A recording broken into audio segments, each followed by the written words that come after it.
students, today we will be studying the excretory system. Now let us see that when we take a coronal section passing through the kidney, what all are the features which are seen on the coronal section. Now what is seen here, outermost is the fibrous capsule.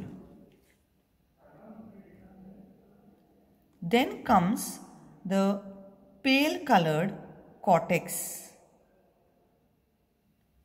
and inner to that is the medulla.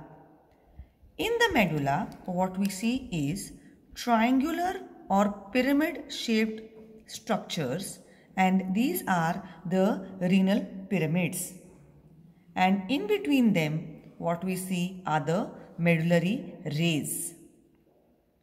Also seen near the hilum are the calyces, the minor calyces, the major calyx, and then that continuing as the pelvis of the ureter. These are the features which we see on the coronal section. Now let us see what is the arterial supply of the kidneys. It is done by the renal artery, which is a branch of the abdominal aorta given out at the level of L1 vertebra. The right artery is longer than the left because the abdominal aorta lies on the left side of the vertebral column.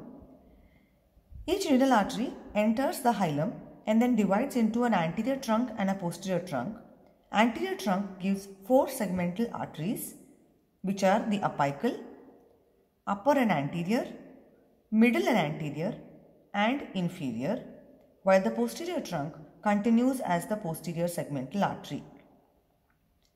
Similarly, venous drainage is done by segmental veins which ultimately drain or continue as the renal vein, and the renal vein from both the sides drains into the inferior vena cava. The left renal vein is longer than the right since the inferior vena cava lies on the right side of the vertebral column.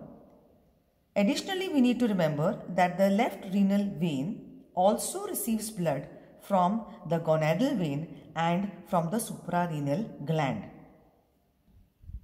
In continuation of the same, what we can see here is this is the left kidney, and we see here the left renal vein. We can very well appreciate here that the left renal vein is also receiving the left suprarenal vein from the superior aspect and the left gonadal vein from the inferior aspect. Now we will see the lymphatic drainage of the kidney. The drainage is done into the lateral aortic lymph nodes.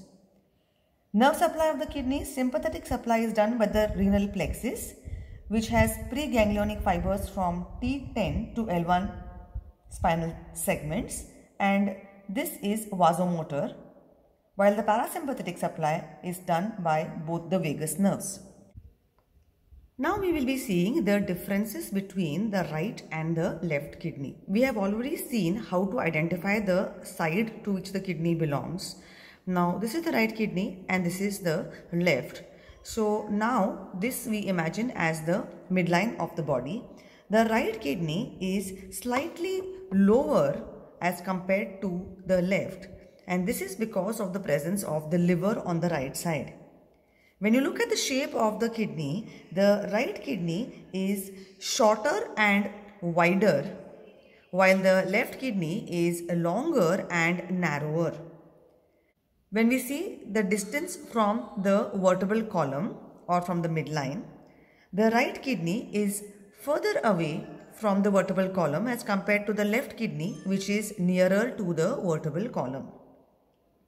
The transpyloric plane passes through upper part of the, if we consider this to be the transpyloric plane, it passes through the upper part of the hilum of the right kidney, while it passes through the lower part of the hilum of the left kidney. Differences are there in the anterior relations of the two kidneys. As we know, the anterior surface of the right kidney is related to 5 structures, that is the suprarenal gland, the liver, duodenum, colon and jejunum, while the left kidney anterior surface is related to 6 structures: the suprarenal gland, spleen, stomach, pancreas, colon and jejunum. The posterior surface of the right kidney is related to the 12th rib, while the left kidney posterior surface is related to 11th and 12th rib. Posterior surface of the right kidney is related to the right 4th lumbar artery, while that is not seen on the left side. As far as the vessels are concerned, the renal artery on the right side is longer, while the one on the left side is shorter, and reciprocally the renal vein is shorter on the right side while it is longer on the left. So these were the differences between the right and left kidney. Thus, we have seen the gross anatomical features of the kidney, and we also saw how to identify the right kidney from the left kidney specimen. Thank you.